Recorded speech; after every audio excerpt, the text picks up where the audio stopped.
hold the vision, but trust the process. An idea that should act as our North Star, right, as we make our way through life. It proposes believing in a goal, but at the same time understanding that its manifestation will be unpredictable, challenging. It may not unfold the way we thought it would. To me, though, the most challenging aspect of personal growth, of building the things that matter, creating realities we dream of, it's the mandatory dance we must do with time. The patience that's woven into the equation, it's the empty spaces that we tend to use for manufacturing doubt and disbelief when life has given us nothing to react to. It's like we create monsters in our heads. And it's really an incredible thing when you think about it, right? I look back on the past decade of my life, and the hardest parts, and some were excruciating, they were pain derived from what I knew I hadn't yet accomplished. It was a feeling like I wasn't moving fast enough, like the winners in life had that over there and all I had was this over here. A completely nonsensical narrative, but one that certainly felt real. Discomfort from the delta or the gap between what I wanted and what I had. A feeling that would randomly dip in and out of my conscious mind as I sort of chipped away at my goals day in and day out. And I started to wonder, how can I better position myself to grow, to maintain that ambition, but also to do it with less anxiety, right? As I stated a few seconds ago, hold that vision, but perhaps improve my trust and relationship with the process.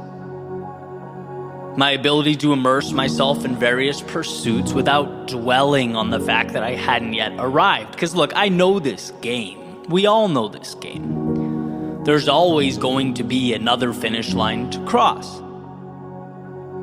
That's a great thing, but can also, when we're not looking at it correctly, be to our detriment. There are always higher numbers to achieve. Again, incredible opportunity, but with the wrong perspective, dangerous. If you can't find a way to appreciate the now while you climb, you will be forever lost. There will always be a hole that's never filled. I think we need to be better about supporting ourselves along this journey. No one can be there for me like I can, and I think that's true for everyone. We need to be our greatest allies.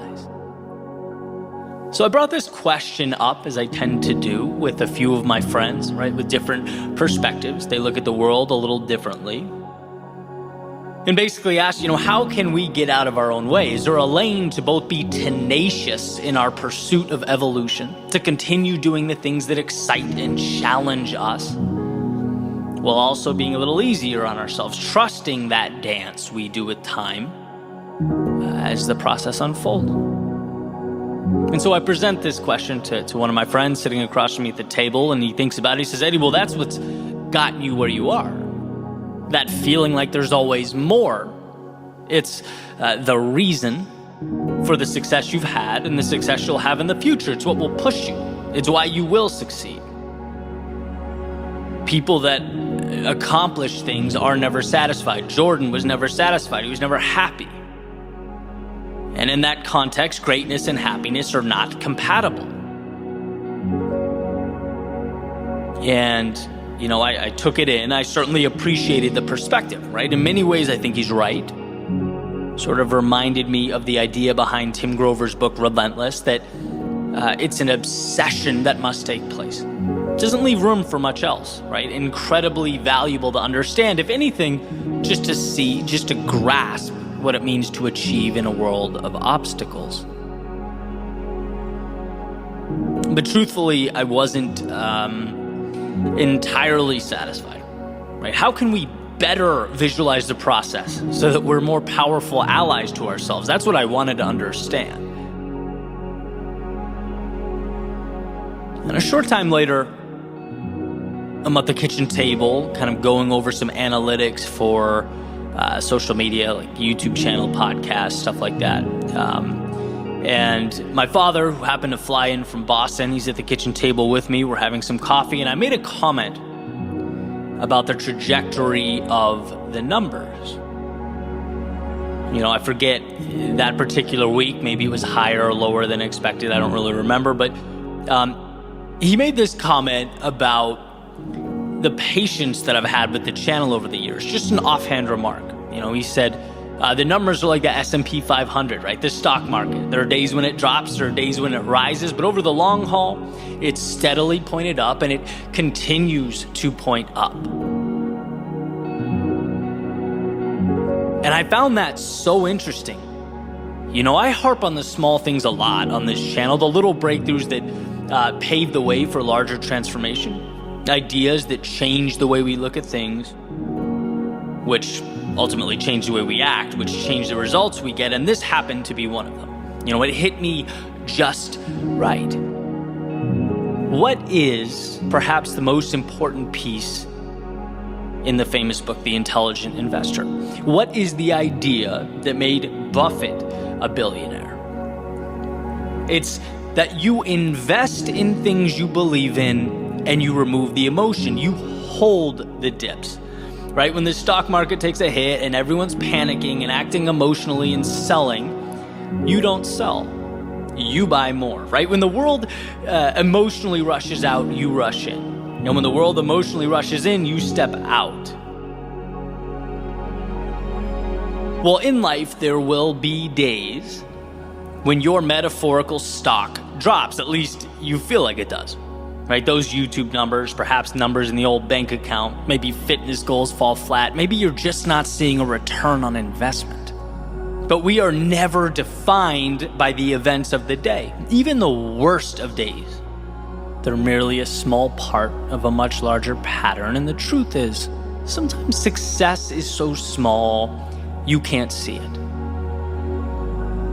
Of course you're going to be anxious if you think every day should be comprised solely of mountaintops and finish lines, if you're always looking, comparing, contrasting. But sometimes success is 0.00001% better. Sometimes success looks like the S&P 500 taking a hit, dropping for a day, a week, or a month. Sometimes growth doesn't look like what we want growth to look like. But just like intelligent investors, you are putting your money in the belief that at a certain point down the road, the value will be higher than it is now. And this idea has been everything to me, particularly on the days when it feels like things are going backwards, over periods of time where I feel like I've been standing still, where the voice in my head is presenting all kinds of scenarios that I could have been better or done more, and maybe so. But these times are nothing more than data points. They are steps along the way. And knowing this, it essentially frees me from the delusion that growth is always visible, that I can always look around and see visible triumph. It allows me to march towards my goals and my dreams, having a renewed relationship with each step. There's a saying that we need to keep our head in the clouds and our feet on the ground. Life is a continual juggling of extremes, and I think this gets it right. Our strength is in the ability to take those steps, each one a message to the universe that we are stronger than we were yesterday. But what makes our journeys truly divine is that they aren't comprised of or built with those steps like a house of cards, where one wrong move or some delay will cause the whole thing to fall, to come crashing down. No, what makes the journey divine is the infinite number of paths that can bring about its materialization. There are no wrong paths. Some arrive sooner, some arrive later, some mid-journey caused us to realize that the compass wasn't even pointed in the right destination, right? They change what it means to arrive. But the point is, every step is required, every step is a miracle, but the power is not contained solely in one step, but rather what we choose to make of all the steps combined. The dips, the lows, and the losses only have significance if we give them significance. Otherwise, they're just a few stops along the way to something beautiful. So why exhaust energy on data points that haven't arrived yet, on destinations in the future? Destinations that we trust ourselves to figure out anyway.